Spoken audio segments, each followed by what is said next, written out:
Women's pregnancy channel में आपका बहुत बहुत स्वागत है। प्रेगनेंसी में अगर आप कुछ बातों का ख्याल रखते हैं तो आप अपने नॉर्मल डिलीवरी के चांसेस को बढ़ाते हैं। नॉर्मल डिलीवरी एक सिजेरियन डिलीवरी से बहुत ही ज्यादा बेहतर होती है। भले ही आपको नॉर्मल डिलीवरी के समय पे दर्द ज्यादा होता है, लेकिन ये दर्द कुछ समय के लिए ही रहता है। वहीं अगर देखा जाए सिजेरियन डिलीवरी को, तो प्रसव दर्द तो यहाँ पे आपको बिल्कुल भी नहीं होगा, लेकिन आपको आने वाले समय में अपनी जिंदगी में और भी तकलीफें देखने को मिलती हैं। जैसे कि आपको कमर दर्द होगा, आप मोटापे का शिकार ज्यादा हो जाएंगे, रीढ़ की हड्डी का दर्द, ये सब आपको समस्या ज्यादा देखने को मिलती हैं अगर आपकी नॉर्मल डिलीवरी ना होकर सिजेरियन डिलीवरी होती है। तो आपको क्या करना है ताकि आपके नॉर्मल डिलीवरी के चांसेस बढ़े, आइए समझते हैं। नंबर 1 दोस्तों, आपको अपने पूरी प्रेगनेंसी में अपना विशेष ख्याल रखना है कि आपके पेट के ऊपर कहीं पे भी कोई चोट ना लगे। अब ये चोट जरूरी नहीं है कि धक्का लगने से ही लगेगी, आपके दौड़ने से, आपके गलत तरीके से बैठने से या फिर उठने से भी आपको यह प्रॉब्लम हो सकती है।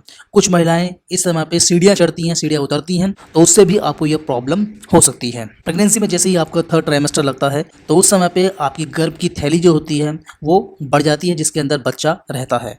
तो आप अगर बहुत ज़्यादा इस तरीके की एक्टिविटीज़ करते हैं तो उस थैली के फटने के चांसेस बन जाते हैं। और उस थैली का फटने का मतलब एमनियोटिक फ्लूइड का बाहर आना, और इसका मतलब है कि अब आपके पास कोई और चांस नहीं है, सिर्फ और सिर्फ सिजेरियन ही करना होगा, और वो भी बहुत जल्दी करना होता है। तो आप दौड़ना, झुकना, सीढ़ियां चढ़ना, भारी सामान को उठाना, इस तरीके के काम बिल्कुल भी प्रेगनेंसी में ना करें। दूसरी बात दोस्तों, प्रेगनेंसी में पानी अधिक से अधिक पिएं। कम से कम आपको दिन भर में 3 लीटर पानी पीना चाहिए। अप्रोक्सीमेटली आपको 8 से लेकर 10 ग्लास पानी तो प्रतिदिन पीना ही चाहिए, जिससे कि आपका शरीर स्वस्थ रहे, डिटॉक्सिफाई हो, जो भी शरीर के अंदर विषैले तत्व होते हैं वो बाहर निकले, और साथ ही में एमनियोटिक फ्लूइड का लेवल नीचे ना आए, जिसके अंदर बच्चा विकासशील होता है और उसको एक प्रोटेक्शन भी मिल रही होती है। ये भी नॉर्मल डिलीवरी के लिए बहुत ज़्यादा ज़रूरी है, क्योंकि किसी भी केस में अगर आपका ये एमनियोटिक फ्लूइड का लेवल बहुत कम हो जाता है तो भी आपके नॉर्मल डिलीवरी के चांसेस खत्म हो जाते हैं और अंत में सिजेरियन ही करना पड़ता है। तीसरी टिप है दोस्तों, आप आयरन के सप्लीमेंट्स अपने बिल्कुल बराबर लेते रहें। आयरन के सप्लीमेंट्स लेने से आपके शरीर के अंदर खून का उत्पादन अच्छे मात्रा में होता है,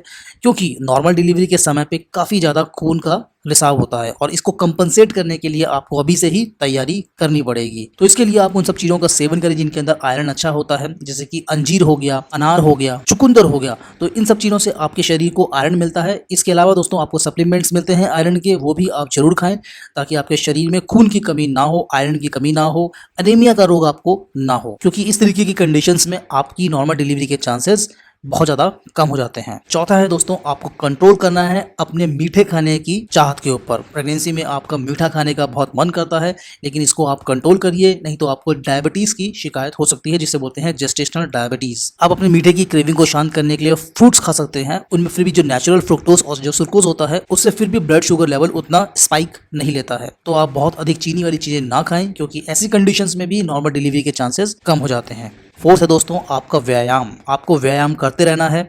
व्यायाम के लिए सबसे बढ़िया है कि आप सुबह और शाम को टहलने जरूर जाएं। टहलने से आपकी पूरी बॉडी फ्लेक्सिबल बनती है, मजबूत बनती है। साथ ही में आपको बहुत सारी प्रेगनेंसी की और प्रॉब्लम्स, जैसे कि कब्ज, एसिडिटी, खाने का सही तरीके से ना पचना, ये सब भी प्रॉब्लम्स आपकी दूर होती हैं। स्पेशलिस्ट की देखरेख में अगर आप स्ट्रेचिंग एक्सरसाइज करते हैं तो इससे आपकी मांसपेशियां मजबूत बनती हैं, सर्विक्स का मुंह खुलता है, जिससे कि नॉर्मल डिलीवरी होने में आसानी होती है। तो विशेषज्ञ के संरक्षण में आपको प्रेगनेंसी एक्सरसाइज करनी चाहिए, नहीं तो आपको एटलीस्ट वॉकिंग तो अपनी बिल्कुल बना के रखनी चाहिए। इस आदत को आप पूरी प्रेगनेंसी में बना के रखें। नेक्स्ट है अच्छी नींद लेना। अच्छी नींद लेना बहुत ज़्यादा ज़रूरी है, ताकि आपको तनाव बिल्कुल भी ना रहे। आप अगर स्ट्रेस लेंगे, हाइपरटेंशन के शिकार होंगे, तो आपका ब्लड प्रेशर भी प्रभावित होता है, और हाई ब्लड प्रेशर की प्रॉब्लम प्रीक्लैम्सिया कहलाती है, जो कि एक ऐसी कंडीशन है जहाँ पे आपकी नॉर्मल डिलीवरी के चांसेस बिल्कुल खत्म हो जाते हैं। तो अच्छी नींद लें ताकि आपको तनाव ना हो और आपका ब्लड प्रेशर कंट्रोल रहे। लास्ट जो है दोस्तों, आपको अपनी पूरी प्रेगनेंसी में शुरुआती फेज में एटलीस्ट खाने के ऊपर बहुत ज़्यादा ध्यान देना है कि कोई भी आप तली भुनी चीज़ें, बहुत ज़्यादा मिर्च मसाले वाली चीज़ें ना खाएं, क्योंकि ये सब के सब उत्तेजना पैदा करते हैं, और जिससे आपकी समय से पहले डिलीवरी हो सकती है। और जो ये केस बनता है, ये most of the time caesarean का ही केस बनता है। तो नॉर्मल खाना खाएं, घर का ही खाना खाएं। फिर आप 9th मंथ में जब आपका डिलीवरी का समय नज़दीक होता है, उस समय पे आप मसालेदार या फिर थोड़ा बहुत तला भुना फैट वाला खाना खा सकते हैं, लेकिन आप 1 महीने से लेके 8वें महीने तक इस तरीके के खाने से परहेज करें। ये टिप्स फॉलो करने से मैक्सिमम आपके चांसेस नॉर्मल डिलीवरी के बनेंगे और आपको सिजेरियन की नौबत नहीं आएगी। वीडियो अगर आपको अच्छी लगी हो तो इस वीडियो को लाइक करें, इस वीडियो को शेयर करें। चैनल में पहली बार आए हैं तो हमारे चैनल को सब्सक्राइब करें। मिलते हैं दोस्तों अगली वीडियो में, तब तक के लिए नमस्कार।